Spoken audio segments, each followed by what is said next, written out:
PSC എക്സ്പേർട്ടിൻ്റെ പുതിയൊരു ക്ലാസ്സിലേക്ക് എല്ലാവർക്കും സ്വാഗതം. ഇന്ന് നമ്മൾ സുപ്രീം കോടതിയുടെ അധികാരങ്ങളാണ് ഇനി ഡിസ്കസ് ചെയ്യാനുണ്ടായിരുന്നത്. ഉദ്ഭവാധികാരം, അപ്പീൽ പരിഗണിക്കാനുള്ള അധികാരം, ഉപദേശാധികാരം, റിട്ട് അധികാരം, പുനരവലോകന അധികാരം. ഇത്രയും അധികാരങ്ങളാണ് നമ്മുടെ സുപ്രീം കോടതിയുടെ അധികാരങ്ങൾ. ഇത്രയും കാര്യങ്ങൾ വരെയാണ് കഴിഞ്ഞ ക്ലാസ്സിൽ നമ്മൾ ഡിസ്കസ് ചെയ്തത്. അതിൻ്റെ ബാക്കി ഭാഗങ്ങളിലേക്ക് നമുക്ക് നോക്കാം. നീതിന്യായ പുനരവലോകനം അഥവാ ജുഡീഷ്യൽ റിവ്യൂ, ഇതൊക്കെ PSC എക്സാംസിൽ എപ്പോഴും ചോദിക്കുന്നൊരു ക്വസ്റ്റ്യനാണ്. ഈ ജുഡീഷ്യൽ റിവ്യൂ ഒക്കെ കോൺസ്റ്റിറ്റ്യൂഷൻ്റെ പ്രാധാന്യം നിങ്ങൾക്ക് അറിയാവുന്നതാണല്ലോ PSC എക്സാമിൽ. അതുകൊണ്ട് നന്നായിട്ട് ശ്രദ്ധിച്ച് പഠിക്കുക. പാർലമെൻറ്റ് പാസ്സാക്കുന്ന നിയമങ്ങളുടെ കാര്യനിർവഹണ വിഭാഗം പുറപ്പെടുവിക്കുന്ന ഉത്തരവുകളുടെയും ഭരണഘടനാ സാധുത പരിശോധിക്കുവാനും അവ ഭരണഘടനയുടെ വാക്കുകൾക്കോ അർത്ഥത്തിനോ വിരുദ്ധമാണെന്ന് ബോധ്യമായാൽ അവയെ ഭരണഘടനാ വിരുദ്ധമെന്ന് പ്രഖ്യാപിക്കുവാനുമുള്ള സുപ്രീം കോടതിയുടെ പ്രത്യേക അധികാരമാണ് നീതിന്യായ പുനരവലോകന അധികാരം. ഓക്കെ, നീതിന്യായ പുനരവലോകന അധികാരം എന്താണെന്ന് മനസ്സിലായല്ലോ. പാർലമെൻറ്റ് പാസ്സാക്കുന്ന നിയമങ്ങളുടെയും കാര്യനിർവഹണ വിഭാഗം പുറപ്പെടുവിക്കുന്ന ഉത്തരവുകളുടെയും ഭരണഘടനാ സാധുത പരിശോധിക്കാനും അവ ഭരണഘടനയുടെ വാക്കുകൾക്കോ അർത്ഥത്തിനോ വിരുദ്ധമാണെന്ന് ബോധ്യമായാൽ അവയെ ഭരണഘടനാ വിരുദ്ധമെന്ന് പ്രഖ്യാപിക്കാനുമുള്ള സുപ്രീം കോടതിയുടെ പ്രത്യേക അധികാരമാണ് നീതിന്യായ പുനരവലോകന അധികാരം. ഓക്കെ, നെക്സ്റ്റ് നോക്കാം നമുക്ക്. പരസ്പര നിയന്ത്രണവും അധികാര സന്തുലനവും, ചെക്സ് ആൻഡ് ബാലൻസസ്. ഭരണഘടനാപരമായി ഗവൺമെൻറ്റിൻ്റെ അധികാരങ്ങൾ നിയമനിർമ്മാണം, കാര്യനിർവഹണം, നീതിന്യായം എന്നീ 3 വിഭാഗങ്ങൾക്കായി വിഭജിച്ച് നൽകിയിരിക്കുന്നു. എന്നിരുന്നാലും ഇവയ്ക്കിടയിൽ യുക്തിസഹമായ ഒരു പരസ്പര നിയന്ത്രണവും ഏകോപനവും അധികാരപ്രയോഗത്തിലെ സന്തുലനവും സാധ്യമാക്കുവാൻ നമ്മുടെ ഭരണഘടന ശ്രദ്ധിച്ചിട്ടുണ്ട്. ബജറ്റ് പരിഗണിക്കൽ, ചോദ്യോത്തരവേള തുടങ്ങിയ മാർഗങ്ങളിലൂടെ എക്സിക്യൂട്ടീവിനെയും ഇംപീച്ച്മെൻറ്റ് പോലെയുള്ള ജുഡീഷ്യറിയിലൂടെയും നിയന്ത്രിക്കുവാൻ പാർലമെൻറ്റിന് കഴിയും. നീതിന്യായ പുനരവലോകന അധികാരത്തിലൂടെ ജുഡീഷ്യറിക്ക് പാർലമെൻറ്റിനെയും എക്സിക്യൂട്ടീവിനെയും നിയന്ത്രിക്കാൻ സാധിക്കും. ബില്ലുകൾക്ക് അംഗീകാരം നൽകൽ, ദയാഹർജി പരിഗണിക്കൽ, ജഡ്ജിമാരുടെ നിയമനം, സ്ഥലം മാറ്റം പോലുള്ളവയിലൂടെ എക്സിക്യൂട്ടീവിന് പാർലമെൻറ്റിനെയും ജുഡീഷ്യറിയെയും ക്രിയാത്മകമായി നിയന്ത്രിക്കാവുന്നതാണ്. ഇന്ത്യൻ ഭരണഘടന ജനാധിപത്യം എന്ന ഭരണ സംവിധാനത്തെയും മൂല്യത്തെയും അതിൻ്റെ രാഷ്ട്രസങ്കല്പങ്ങളിൽ ഉറപ്പിക്കുന്നു. അധികാര കേന്ദ്രീകരണം ഒഴിവാക്കുന്നതിനും സ്വേച്ഛാധിപത്യ പ്രവണതകൾ തടയുന്നതിനും ജനാധിപത്യം പരിപാലിക്കുന്നതിനും വേണ്ടിയാണ് ഗവൺമെൻറ്റിൻ്റെ അധികാരം 3 ശാഖകൾക്കിടയിൽ വിഭജിച്ച് നൽകിയിരിക്കുന്നത്. സ്വാതന്ത്ര്യ സമരത്തിൻ്റെ ആശയങ്ങളും അഭിലാഷങ്ങളും ഭരണഘടന മുന്നോട്ട് വയ്ക്കുന്ന മൂല്യങ്ങളും ദർശനങ്ങളും വ്യവസ്ഥാപിതമാക്കാനുള്ള ശ്രമങ്ങളാണ് ഗവൺമെൻറ്റിൻ്റെ ശാഖകളിലൂടെ നമ്മുടെ രാഷ്ട്രം നടപ്പിലാക്കി വരുന്നത്. അപ്പോൾ നമ്മൾ ഇന്ത്യൻ കോൺസ്റ്റിറ്റ്യൂഷൻ എന്ന് പറയുന്ന ഈ ചാപ്റ്റർ കംപ്ലീറ്റ് ആയിട്ട് പഠിച്ചു കഴിഞ്ഞു. ഇതിൻ്റെ മുന്നത്തെ ക്ലാസ് കാണാത്ത ആരെങ്കിലും ഉണ്ടെങ്കിൽ ആ ക്ലാസ് ഒന്ന് പോയിട്ട് കാണണം. ഇനി നമുക്ക് ഡിസ്കസ് ചെയ്യാനുള്ളത് കോൺസ്റ്റിറ്റ്യൂഷനുമായി ബന്ധപ്പെട്ട PYQ ക്വസ്റ്റ്യൻസ് ആണ്. അത്രയും കൂടെ ഡിസ്കസ് ചെയ്ത് കഴിഞ്ഞാൽ നമ്മൾ കോൺസ്റ്റിറ്റ്യൂഷൻ ഒരുവിധം പഠിച്ചു കഴിഞ്ഞു. ഇമ്പോർട്ടൻ്റ് ആയ കാര്യങ്ങളൊക്കെ ഇവിടെ നമ്മൾ ഡിസ്കസ് ചെയ്തിട്ടുണ്ട്. ഇനി വരും ക്ലാസ്സുകളിൽ നമ്മൾ കോൺസ്റ്റിറ്റ്യൂഷനുമായി ബന്ധപ്പെട്ട് ബാക്കിയുള്ള ടെക്സ്റ്റ് ബുക്കുകളിലുള്ള ഫാക്ട്സ് കൂടി ഡിസ്കസ് ചെയ്യുന്നതാണ്. അപ്പോൾ നമുക്ക് ഇനി PYQs നോക്കാം. PYQs നോക്കാം. അടിയന്തരാവസ്ഥ കാലത്ത് മൗലികാവകാശങ്ങൾ നിഷേധിക്കപ്പെടുന്നത് ഏത് വകുപ്പ് പ്രകാരമാണ്? ആർട്ടിക്കിൾ 359 പ്രകാരമാണ് അടിയന്തരാവസ്ഥ പ്രഖ്യാപിക്കുന്ന സമയത്ത് ഫണ്ടമെൻ്റൽ റൈറ്റ്സ് നിഷേധിക്കപ്പെടുന്നത്. ഇന്ത്യയിൽ മനുഷ്യാവകാശ സംരക്ഷണ നിയമം നിലവിൽ വന്നത് 1993. സംസ്ഥാന മനുഷ്യാവകാശ കമ്മീഷൻ ചെയർമാനെയും അംഗങ്ങളെയും നിയമിക്കുന്നത് ആരാണ്? ഗവർണറാണ് സംസ്ഥാന മനുഷ്യാവകാശ കമ്മീഷൻ ചെയർമാനെയും അംഗങ്ങളെയും നിയമിക്കുന്നത്. ദേശീയ മനുഷ്യാവകാശ കമ്മീഷനിൽ എക്സ് ഒഫീഷ്യോ മെമ്പർ അല്ലാത്തത്? കേന്ദ്ര നിയമകാര്യ വകുപ്പ് മന്ത്രി എക്സ് ഒഫീഷ്യോ മെമ്പർ അല്ല ദേശീയ മനുഷ്യാവകാശ കമ്മീഷനിൽ. ദേശീയ വനിതാ കമ്മീഷൻ, ദേശീയ പട്ടികജാതി പട്ടികവർഗ കമ്മീഷൻ്റെ ചെയർപേഴ്സൺസ് ഒക്കെ മനുഷ്യാവകാശ കമ്മീഷനിൽ എക്സ് ഒഫീഷ്യോ അംഗങ്ങളാണ്. സംസ്ഥാന മനുഷ്യാവകാശ കമ്മീഷൻ അംഗങ്ങളെ ശുപാർശ ചെയ്യുന്ന കമ്മിറ്റിയുടെ ചെയർമാൻ ആരാണ്? മുഖ്യമന്ത്രിയാണ്. ദേശീയ വനിതാ കമ്മീഷനിലെ ആദ്യ പുരുഷ അംഗം അലോക് റാവത്താണ് ദേശീയ വനിതാ കമ്മീഷനിലെ ആദ്യ പുരുഷ അംഗം അലോക് റാവത്ത്. ഭരണഘടനാ നിർമ്മാണ സഭയുമായി ബന്ധപ്പെട്ട ശരിയായ പ്രസ്താവനകളാണ് ചോദിച്ചത്. 1ഉം 3ഉം ശരിയാണ്. ഭരണഘടനാ നിർമ്മാണ സഭയുടെ ആദ്യ യോഗം 1946 ഡിസംബർ 9 ചേർന്നത്. അത് ശരിയാണ്. 1946 ലക്ഷ്യപ്രമേയം അവതരിപ്പിച്ചതാരാണ്? ജവഹർലാൽ നെഹ്റു ആണ്. ഇതൊക്കെ നമ്മൾ കഴിഞ്ഞ ക്ലാസ്സിൽ ഡിസ്കസ് ചെയ്തിട്ടുണ്ടായിരുന്നു. കോൺസ്റ്റിറ്റ്യൂഷൻ്റെ ഫസ്റ്റ് ക്ലാസ്സിൽ ഡിസ്കസ് ചെയ്ത ഫാക്ട്സാണ് ഇത് രണ്ടും. പ്രായപൂർത്തി വോട്ടവകാശത്തിൻ്റെ അടിസ്ഥാനത്തിലാണ് ഭരണഘടനാ നിർമ്മാണ സമിതി അംഗങ്ങളെ തിരഞ്ഞെടുക്കുന്നത്. അത് തെറ്റാണ്. ഇന്ത്യയിൽ ആദ്യമായി തിരഞ്ഞെടുപ്പ് കമ്മീഷൻ രൂപീകരിച്ചപ്പോൾ അധ്യക്ഷൻ ആരായിരുന്നു? സുകുമാർ സെൻ ആയിരുന്നു ആദ്യത്തെ ഇലക്ഷൻ കമ്മീഷൻ്റെ അധ്യക്ഷൻ. രാജ്യസഭാ അംഗങ്ങളെ തിരഞ്ഞെടുക്കുന്നത് ആരാണ്? സംസ്ഥാന നിയമസഭാ അംഗങ്ങളാണ് രാജ്യസഭാ അംഗങ്ങളെ തിരഞ്ഞെടുക്കുന്നത്.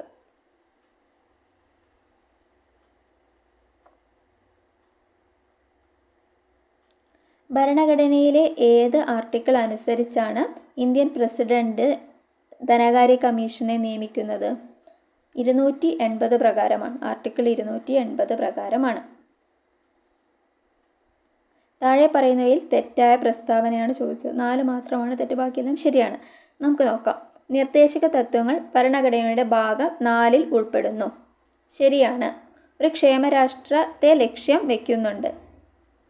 ശരിയാണ്. ഐറിഷ് ഭരണഘടനയിൽ നിന്നാണ് നമ്മൾ DPSP എടുത്തത്. അതും ശരിയാണ്. കോടതി മുഖേന നേടിയെടുക്കാവുന്നതാണെന്നുള്ളതാണ് തെറ്റ്. നമുക്ക് നിർദ്ദേശക തത്വങ്ങളെ കോടതി മുഖേന നേടിയെടുക്കാൻ സാധിക്കില്ല. പ്രധാനമന്ത്രി ഉൾപ്പെടെ മന്ത്രിസഭയിലെ അംഗങ്ങളുടെ എണ്ണം മൊത്തം അംഗങ്ങളുടെ 15% അധികമാകരുതെന്ന് വ്യവസ്ഥ ചെയ്ത ഭേദഗതി ഏതാണ്? 91 ഭേദഗതിയാണ്. മന്ത്രിസഭയിലെ അംഗങ്ങളുടെ എണ്ണം മൊത്തം അംഗങ്ങളുടെ 15% അധികമാവരുത് എന്ന് വ്യവസ്ഥ ചെയ്ത ഭേദഗതിയാണ് 91 ഭേദഗതി. 73 ഭരണഘടനാ ഭേദഗതി പ്രകാരം സംസ്ഥാന വിഷയങ്ങളെ ഉൾപ്പെടെ 29 വിഷയങ്ങൾ ഭരണഘടനയുടെ ഏത് പട്ടികയിൽ കൂട്ടിച്ചേർത്തു? 11ലാണ്. 11ാമത്തെ പട്ടികയിലാണ്.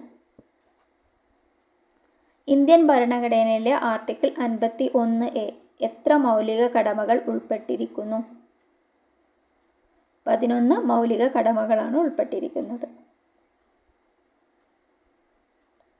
ഇന്ത്യൻ ഭരണഘടനയുടെ ഡ്രാഫ്റ്റിംഗ് കമ്മിറ്റി ചെയർമാൻ ആരായിരുന്നു? Doctor BR Ambedkar.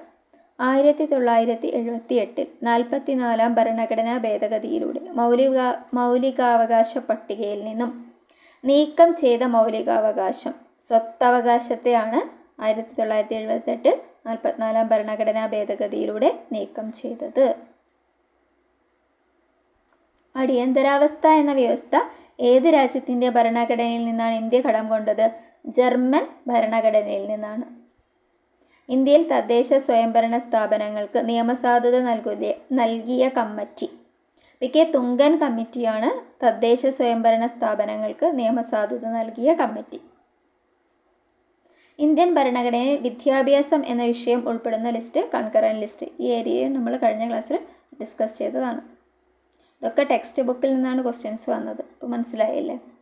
ആദ്യം നമ്മൾ പഠിക്കേണ്ട SCERT NCERT ടെക്സ്റ്റ് ബുക്സ് ആണ്. അതിനുശേഷമാണ് നമ്മൾ റാങ്ക് ഫയൽസിലേക്കൊക്കെ പോകേണ്ട ആവശ്യമുള്ളൂ. ജമ്മു കാശ്മീർ പുനഃസംഘടനാ ബിൽ 2019 രാജ്യസഭയിൽ ആണ് ആദ്യം അവതരിപ്പിച്ചത്. താഴെ പറയുന്നവയിൽ ആരാണ് ബിൽ അവതരിപ്പിച്ചത്? ശ്രീ അമിത് ഷായാണ് അവതരിപ്പിച്ചത്. ഇന്ത്യൻ ഭരണഘടനയുടെ ഹൃദയവും ആത്മാവും എന്ന് വിശേഷിപ്പിക്കപ്പെടുന്ന മൗലികാവകാശം ഭരണഘടനാപരമായ പരിഹാരങ്ങൾക്കുള്ള അവകാശമാണ്. സുപ്രീം കോടതി ചീഫ് ജസ്റ്റിസിനെ നിയമിക്കുന്നതാരാണ്? രാഷ്ട്രപതി.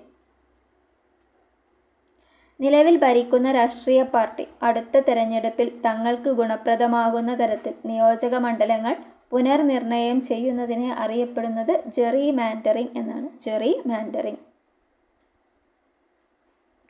ഇന്ത്യൻ ഭരണഘടനയിൽ പട്ടികജാതി പട്ടികവർഗങ്ങളെക്കുറിച്ച് പ്രതിപാദിക്കുന്ന ആർട്ടിക്കിൾ 330 മുതൽ ആർട്ടിക്കിൾ 342 വരെ SC/STയെക്കുറിച്ചാണ് പ്രതിപാദിക്കുന്നത്. ഇന്ത്യയിൽ നിയോജക മണ്ഡലങ്ങളുടെ സംവരണം സംബന്ധിച്ച് തീരുമാനം എടുക്കുന്നത് ആരാണ്? അതിർത്തി നിർണയ കമ്മീഷൻ ആണ്. തദ്ദേശീയ ഗവൺമെൻറ് സമിതികൾക്ക് ഭരണഘടനാപരമായ അംഗീകാരം നൽകണമെന്ന് ശുപാർശ ചെയ്ത കമ്മിറ്റി PK തുങ്കൻ കമ്മിറ്റി. നേരത്തെ വന്നു ഈ ക്വസ്റ്റ്യൻ അല്ലേ.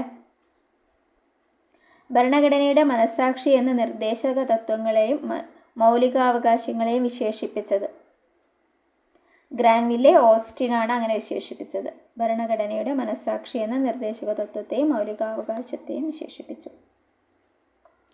ഇന്ത്യൻ ഭരണഘടന നിർമ്മാണ സഭയെ ആദ്യമായി അഭിസംബോധന ചെയ്ത വ്യക്തി JB കൃപലാനി.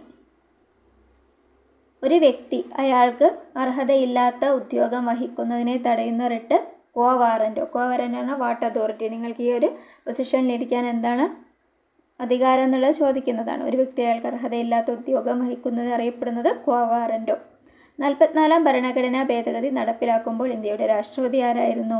നീലം സഞ്ജീവ റെഡ്ഡി ആയിരുന്നു 44-ാം ഭരണഘടനാ ഭേദഗതി നടപ്പിലാക്കുമ്പോൾ ഇന്ത്യയുടെ രാഷ്ട്രപതി. ആരായിരുന്നു? നീലം സഞ്ജീവ റെഡ്ഡി. ഇന്ത്യൻ ഭരണഘടനാ നിർമ്മാണ സഭയുടെ സ്ഥിരം അധ്യക്ഷനായി തിരഞ്ഞെടുക്കപ്പെട്ടത് താഴെ പറയുന്നവയിൽ ആരാണ്? ഡോക്ടർ രാജേന്ദ്ര പ്രസാദ് ആണ് സ്ഥിരം അധ്യക്ഷനായിട്ട് തിരഞ്ഞെടുക്കപ്പെട്ടത്. ഇതൊക്കെ PSC ഒരു 1000 തവണയെങ്കിലും ചോദിച്ച ക്വസ്റ്റ്യൻ ആയിരിക്കും. സമൂഹത്തിൽ നിലനിൽക്കുന്ന വിവിധ തരത്തിലുള്ള വിവേചനങ്ങളിൽ നിന്നും സംരക്ഷണം നൽകുന്ന ഭരണഘടനാ വകുപ്പ് 15-ാം വകുപ്പ് ആർട്ടിക്കിൾ 15 വിവേചനങ്ങളിൽ നിന്നും സംരക്ഷണം നൽകുന്നത്. 1976-ലെ 42-ാം ഭരണഘടനാ ഭേദഗതിയിലൂടെ ഭരണഘടനയുടെ ആമുഖത്തിൽ കൂട്ടിച്ചേർത്ത വാക്ക് സോഷ്യലിസ്റ്റ് എന്ന വാക്കാണ് കൂട്ടിച്ചേർത്തത്. സോഷ്യലിസ്റ്റ്. കേന്ദ്ര സംസ്ഥാന ബന്ധത്തെക്കുറിച്ച് പഠിച്ച് റിപ്പോർട്ട് സമർപ്പിക്കാനായി കേന്ദ്ര ഗവൺമെൻറ് നിയമിച്ച കമ്മീഷൻ സർക്കാരിയ കമ്മീഷനാണ്. ഇന്ത്യൻ ഭരണഘടനയിലെ ആർട്ടിക്കിൾ 44 അനുസരിച്ച് താഴെ പറയുന്നവയിൽ ഏത് പ്രസ്താവനയാണ് ശരിയായത്? രാഷ്ട്രത്തിലെ പൗരന്മാർക്ക് പൊതുവായ സിവിൽ നിയമസംഹിത രൂപീകരിക്കുക. അതാണ് ശരിയായ സ്റ്റേറ്റ്മെൻറ്റ്. ഇന്ത്യൻ ഭരണഘടനയിൽ പൊതുജനാരോഗ്യം എന്ന വിഷയം ഉൾപ്പെടുന്ന ലിസ്റ്റ് സ്റ്റേറ്റ് ലിസ്റ്റാണ്. രാജ്യസഭയുടെ സമ്മേളനങ്ങളിൽ അധ്യക്ഷം വഹിച്ച് നടപടികൾ നിയന്ത്രിക്കുന്നത് ആരാണ്? ഉപരാഷ്ട്രപതിയാണ്. ഭരണഘടനയുടെ അടിസ്ഥാന ഘടനയെ ലംഘിക്കുന്ന ഒരു ഭേദഗതിയും നടത്താൻ പാർലമെൻറ്റിന് അധികാരമില്ല എന്ന സുപ്രധാന സുപ്രീം കോടതി വിധി ഏതു കേസുമായി ബന്ധപ്പെട്ട് ഉണ്ടായതാണ്? അടിസ്ഥാന ഘടനയെ ലംഘിക്കുന്ന ഒരു ഭേദഗതി നടത്താൻ പാർലമെൻറ്റിന് അധികാരമില്ല എന്ന് പറയുന്നത് കേശവാനന്ദ ഭാരതി കേസിലാണ്. ലോക്സഭയുമായി ബന്ധപ്പെട്ട് ചില പ്രസ്താവനകൾ താഴെ കൊടുത്തിരിക്കുന്നു. അവയിൽ ഉചിതമായതാണ് തിരഞ്ഞെടുക്കാൻ പറഞ്ഞത്. ലോക്സഭയിലെ അംഗങ്ങളെ ജനങ്ങൾ നേരിട്ടാണ് തിരഞ്ഞെടുക്കുന്നത്. ശരിയാണ്. ലോക്സഭയുടെ കാലാവധി 5 വർഷമാണ്. ശരിയാണ്. മൂന്നാമത്തെ സ്റ്റേറ്റ്മെൻറ്റ് നോക്കൂ. അപ്പോൾ 2ഉം 4ഉമാണ് ശരി. ലോക്സഭ ഒരു സ്ഥിരം സഭയാണ്. തെറ്റാണ്. രാജ്യസഭയാണ് ഒരു സ്ഥിരം സഭ. 30 വയസ്സ് പൂർത്തിയാക്കിയ ഏതൊരു ഇന്ത്യൻ പൗരനും ലോക്സഭയിലേക്ക് മത്സരിക്കാൻ അവകാശമുണ്ട് എന്ന് പറഞ്ഞതും തെറ്റാണ്. അത് രാജ്യസഭയെ സംബന്ധിച്ചുള്ള സ്റ്റേറ്റ്മെൻറ്റാണ്. 30 വയസ്സ് പൂർത്തിയാക്കിയ ഏതൊരു ഇന്ത്യൻ പൗരനും രാജ്യസഭയിലേക്കാണ് മത്സരിക്കാൻ അവകാശം. ഇതൊക്കെ നമ്മൾ കഴിഞ്ഞ ക്ലാസ്സിൽ ഡിസ്കസ് ചെയ്ത ഫാക്ട്സ് ആണ്. എല്ലാം ടെക്സ്റ്റ് ബുക്കിൽ നിന്നാണ് വന്നത്. താഴെ പറയുന്നവയിൽ ഏത് മൗലിക അവകാശത്തെയാണ് ഡോക്ടർ BR അംബേദ്കർ ഭരണഘടനയുടെ ഹൃദയവും ആത്മാവും എന്ന് വിശേഷിപ്പിക്കുന്നത്? ഭരണഘടനാപരമായ പരിഹാരം കാണാനുള്ള അവകാശത്തെയാണ് ഹൃദയവും ആത്മാവും എന്ന് ഡോക്ടർ BR അംബേദ്കർ വിശേഷിപ്പിച്ചത്. പഞ്ചായത്തുകൾക്ക് ഭരണഘടനാ പദവി ശുപാർശ ചെയ്ത കമ്മിറ്റി സിംഗ്വി കമ്മിറ്റിയാണ്. ഇന്ത്യൻ ഭരണഘടനയുടെ പല വ്യവസ്ഥകളും കടമെടുത്തത് വിദേശ രാജ്യങ്ങളുടെ ഭരണഘടനയിൽ നിന്നാണ്. നിർദ്ദേശക തത്വങ്ങൾ കടമെടുത്തത് ഏത് രാജ്യത്തിൽ നിന്നുമാണ്? അയർലൻഡിൽ നിന്നുമാണ്. ഭരണഘടനയുടെ ഏത് ഭേദഗതി പ്രകാരമാണ് കൂറുമാറ്റ നിരോധന നിയമം പാസ്സായത്? 91-ാം ഭരണഘടനാ ഭേദഗതിയാണ് കൂറുമാറ്റ നിരോധന നിയമം പാസ്സായത്.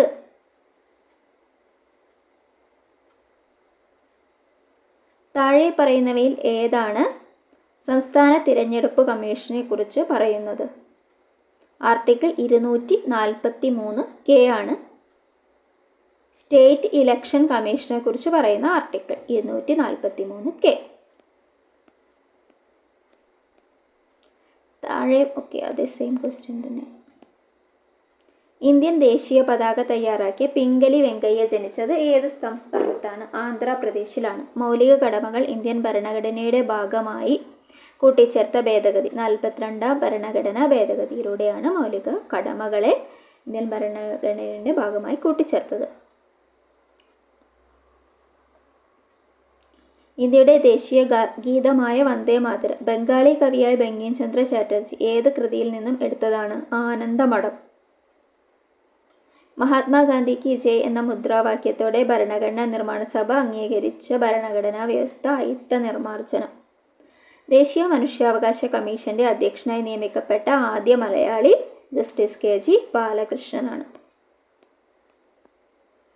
അയിത്ത നിരോധന നിയമം നിലവിൽ വന്നത് 1955-ലാണ്. പൗരന്മാരെ നിയമവിരുദ്ധമായി തടങ്കലിൽ വയ്ക്കുന്നതിന് എതിരായി സുപ്രീം കോടതിയും ഹൈക്കോടതിയും പുറപ്പെടുവിക്കുന്ന ഉത്തരവാണ് ഹേബിയസ് കോർപ്പസ്. ഇന്ത്യൻ ഭരണഘടന എത്ര തരം മൗലികാവകാശങ്ങളാണ് ഉറപ്പു നൽകുന്നത്? 6 മൗലികാവകാശങ്ങളാണ്. മൗലിക ചുമതലകൾ ഭരണഘടനയിൽ കൂട്ടിച്ചേർത്തത് ഏത് ഭരണഘടനാ ഭേദഗതിയിലൂടെയാണ്? വീണ്ടും കണ്ടില്ലേ, റിപ്പീറ്റ് ചെയ്ത് 42ാം ഭരണഘടനാ ഭേദഗതി. ഇന്ത്യയുടെ ദേശീയ പതാകയായ ത്രിവർണ പതാക ഭരണഘടനാ നിർമ്മാണ സഭ അംഗീകരിച്ചത് 1947 ജൂലൈ 22-നാണ് ത്രിവർണ പതാകയെ ഭരണഘടനാ നിർമ്മാണ സമിതി അംഗീകരിച്ചത്.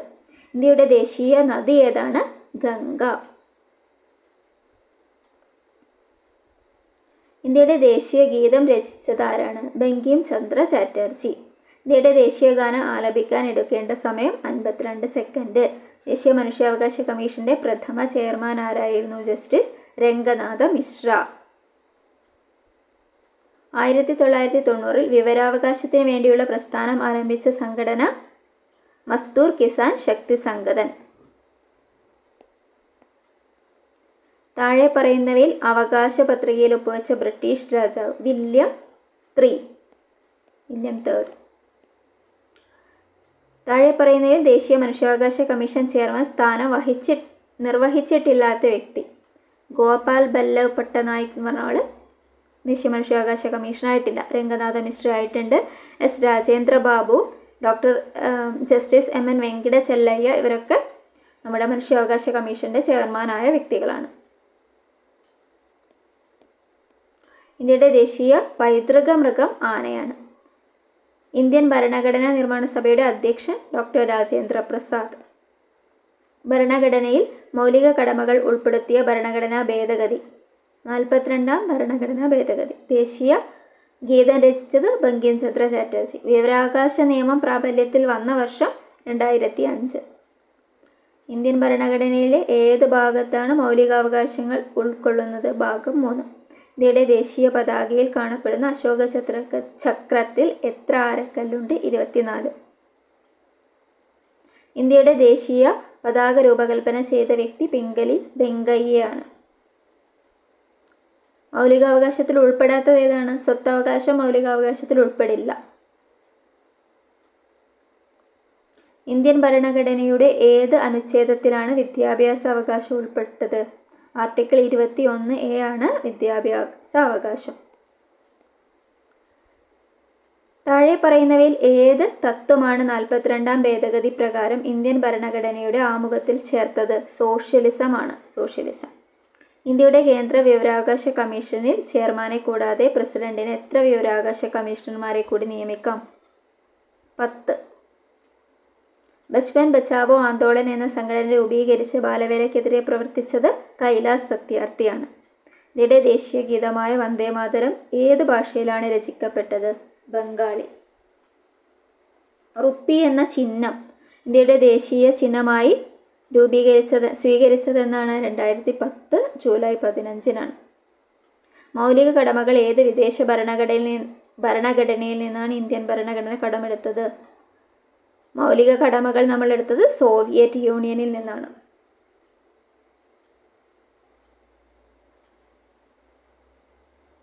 താഴെ പറയുന്നവയിൽ ഏത് ഇന്ത്യൻ സംസ്ഥാനത്തിലാണ് ദ്വിമണ്ഡല നിയമനിർമ്മാണ സഭ സംവിധാനം നിലനിൽക്കുന്ന? മഹാരാഷ്ട്ര. ഇന്ത്യൻ ഭരണഘടനയിൽ മൗലികാവകാശങ്ങളുമായി ബന്ധപ്പെട്ട പ്രസ്താവനകളാണ് ചുവടെ കൊടുത്തിരിക്കുന്നത് ശരിയായവ. ശരിയായവ തിരഞ്ഞെടുക്കാനാണ് പറഞ്ഞത്. 1ഉം 3ഉം 4ഉം ശരിയാണ്. ഭാഗം 3ലാണ് മൗലികാവകാശങ്ങളെക്കുറിച്ച് പറയുന്നത്. ന്യായവാദാർഹമാണ് മൗലികാവകാശങ്ങൾ, നമുക്ക് കോടതിയിൽ പോകാം. സ്വത്തവകാശത്തെ ഒഴിവാക്കി, ശരിയാണ്. മൗലികാവകാശങ്ങൾ നമ്മൾ എടുത്തത് റഷ്യൻ ഭരണഘടനയിൽ നിന്നല്ല, അമേരിക്കയുടെ ഭരണഘടനയിൽ നിന്നാണ്. അത് രണ്ടാമത്തെ സ്റ്റേറ്റ്മെൻറ്റ് തെറ്റാണ്.